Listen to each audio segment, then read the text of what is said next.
अस्सलाम वालेकुम दोस्तों। बांग्लादेश के स्पोर्ट्स एडवाइजर आसिफ नजरुल ने ये कहा है कि आईसीसी को अंदाजा ही नहीं है कि बांग्लादेशी क्रिकेटर्स के लिए भारत के अंदर कितने सिक्योरिटी खतरात हैं। ये एक बहुत बड़ी स्टेटमेंट दी है। ये डेवलप कैसे हुई, आपको कल याद होगा कि एक खबर चली थी कि आईसीसी ने साफ इनकार कर दिया है बांग्लादेश को कि उनके मैचेस भारत से श्रीलंका में शिफ्ट नहीं किए जाएंगे।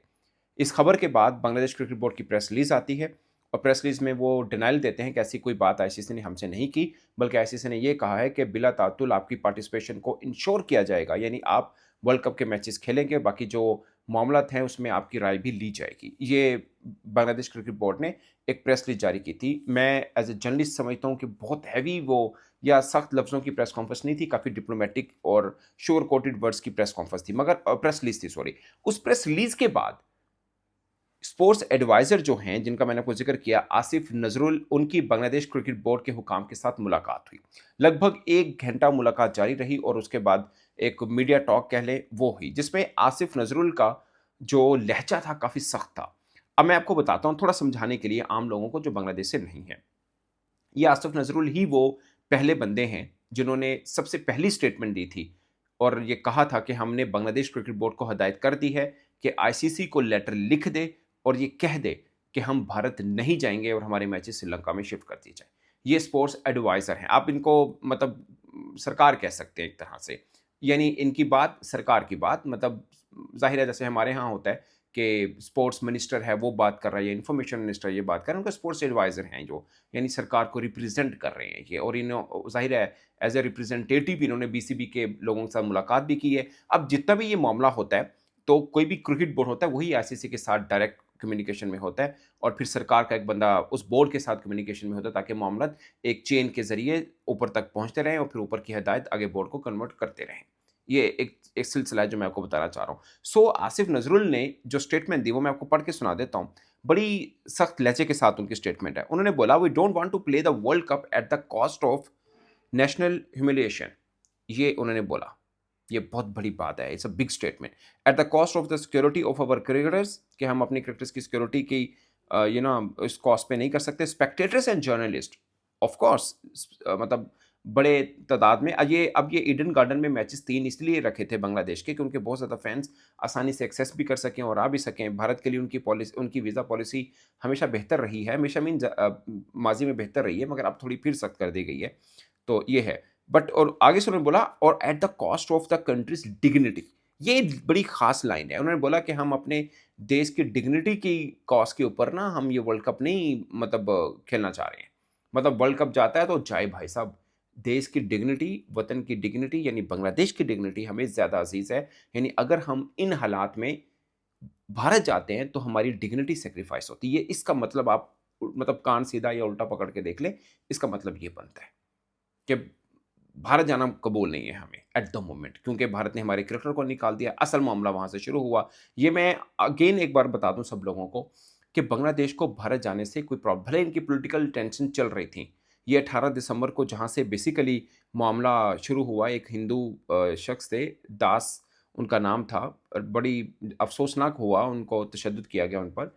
ये सब चीज़ें हुईं, मगर ये पॉलिटिकल टेंशन के बावजूद बांग्लादेश क्रिकेट बोर्ड ने कभी भी आईसीसी को ये नहीं कहा था कि हमारा भारत के साथ पॉलिटिकल डिफरेंस चल रहा है तो आप हमारे मैचेस मत रखिए, हमारे भी आप श्रीलंका में रख दिए, ऐसी कोई बात नहीं की। शेड्यूल बना, जब आईसीसी का शेड्यूल बनता है तमाम बोर्ड्स को भेजा जाता है। आईसीसी जो ऑफिशियल अनाउंस करता है ना, उससे पहले तमाम बोर्ड्स को भेजता है। यही शेड्यूल जो अनाउंस हो चुका हुआ है, ये बांग्लादेश के पास भी पहुंचा हुआ है, ये इंडिया के पास, पाकिस्तान, सब बोर्ड जो भी पार्टिसिपेंट है सबको पहुंचा हुआ है और सबकी रजामंदी ही उसके बाद ये अनाउंस हुआ है। अमूमन प्रोसीजर ये होता है कि सबको बता दिया जाता है कि ये चीज़ें हैं, तो उसके बाद होता है। एक्चुअली में सबसे पहले डिस्कस ब्रॉडकास्टर से किया जाता है, क्योंकि उन्होंने शेड्यूल टाइम देखना होता है कि कौन सी कंट्री का कब मैच हो तो हमें कितना फ़ायदा मिल सकता है। ज़ाहिर है सारा इट्स ऑल अबाउट मनी, मतलब पैसा भी तो मैटर कर रहा होता है। तो ब्रॉडकास्टर्स की मर्ज़ी चलती है, फिर बोर्ड्स को भेजा जाता है, तो ये सब हो जाता है। तो बांग्लादेश क्रिकेट बोर्ड ने कहीं पर ये नहीं कहा कि हमें भारत के साथ नहीं खेलना है।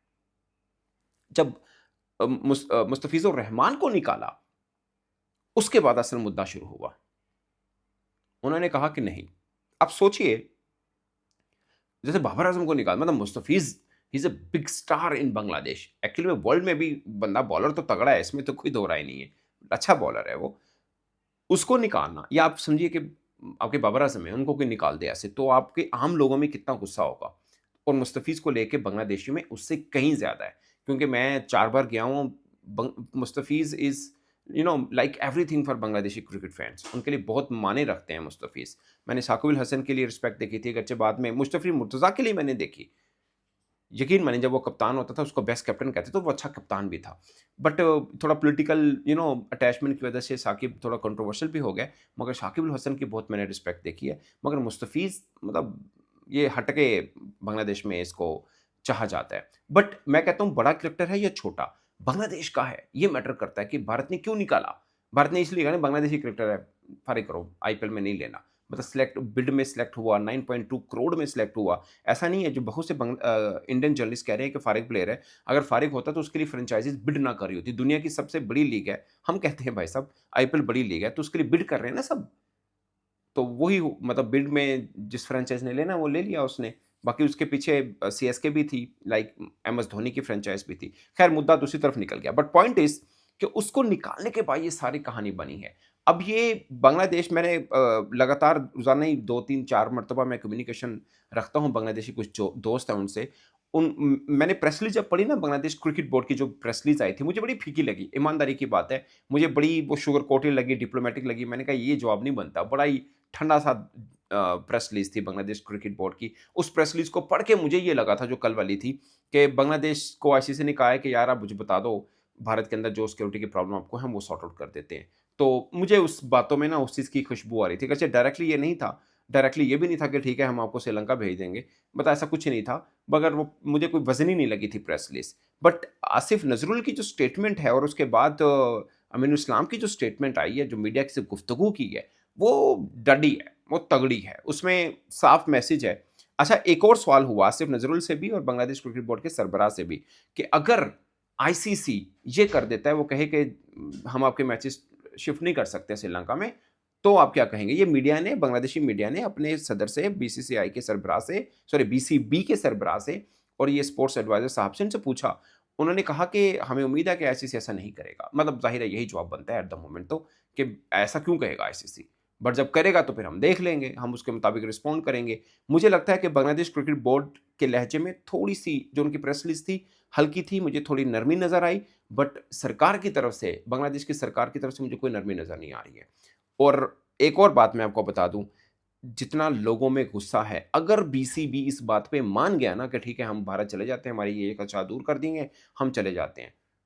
तो आम जो बांग्लादेशी लोग हैं ना, दे आर वेरी इमोशनल। उन्होंने मतलब खड़े हो जाना बाहर बांग्लादेश क्रिकेट बोर्ड के हेड ऑफिस के बाहर कि भाई साहब ये बात तो होनी नहीं है। ये मैं आपको बता दूँ और मैं इसको एंडोर्स नहीं कर रहा। मैं वो आखिरी बंदा हूँगा जो इस चीज़ को चाहता हूँ कि कोई भारत ना जाए या कोई पाकिस्तान ना आए या कोई दो देश दूसरे दोस्त में नहीं। मैं तो बीइंग पाकिस्तान जर्नलिस्ट ये भी कहने को कहता हूँ हमेशा कि पीएसएल हो रहा है, आप इसके अंदर अफ़गानिस्तान क्रिकेटर्स को भी शामिल करें। असल में ये मामला शुरू किसने किया था? ये भारत ने किया था। उन्होंने कहा था हम पाकिस्तान नहीं जाएँगे। बावजूद उसके हम 2023 में भारत गए। वो 2023 में एशिया कप खेलने नहीं आए थे। हम भारत गए थे। फिर भारत ने चैंपियंस ट्रॉफी में कह दिया कि हम नहीं आएँगे। तो फिर उसके बाद क्या क्या रहता है? उसके बाद सरकारों को इन्वॉल्व होना पड़ता है, जो पाकिस्तान सरकार इन्वॉल्व हुई और जब बांग्लादेश सरकार भी इन्वॉल्व हुई। हालाँकि बांग्लादेश के साथ भारत का वो वाला प्रॉब्लम नहीं जो हमारे साथ तो जिसे बोलते हैं ना नस्लों का चल रहा है। बड़ा अफ़सोसनाक बात है बट चल रहा है। ये वाला सारा मुद्दा है। तो कहानी यहाँ तक पहुँची है दोस्तों। सरकार की तरफ से कोई लचक नहीं है और सरकार की बातों से मुझे ये लग रहा है कि बांग्लादेश नहीं जाएगा भारत। बीसीबी की बातों से मुझे थोड़ी लचक नज़र आती है। लेट्स सी क्या होता है। बट मैं आपको एक बात बता दूँ, आईसीसी के लिए ये आसान नहीं होगा कि वो बांग्लादेश को ये कहें कि भाई साहब हम मैच नहीं शिफ्ट कर सकते हैं, आपको खेलना ही पड़ेगा। ये बहुत मुश्किल बात होगी अगर आईसीसी ऐसा कहता है। और फिर एक और बात मैंने एक अलग वीडियो भी की थी, पाकिस्तान, बांग्लादेश और भारत इन 3 देशों में 2031 तक आईसीसी और एसीसी के कुल 6 इवेंट हैं। तो फैसला तो ऐसा आना चाहिए कि सब मुत्तफ़िक हों ताकि ये मामला ख़राब ना हो। वरना भाई साहब प्लीज़ ये एशिया से क्रिकेट उठाइए, कहीं और लेके जाइए। ये जो क्रिकेट बदनाम हो रही है ना, मज़ाक उड़ रहा है, ये नहीं होना चाहिए। इस पर दोस्तों अपनी राय कमेंट की सूरत में ज़रूर बताइएगा। मेरी तरफ से इतना ही। इजाज़त दीजिए। अल्लाह हाफ़िज़।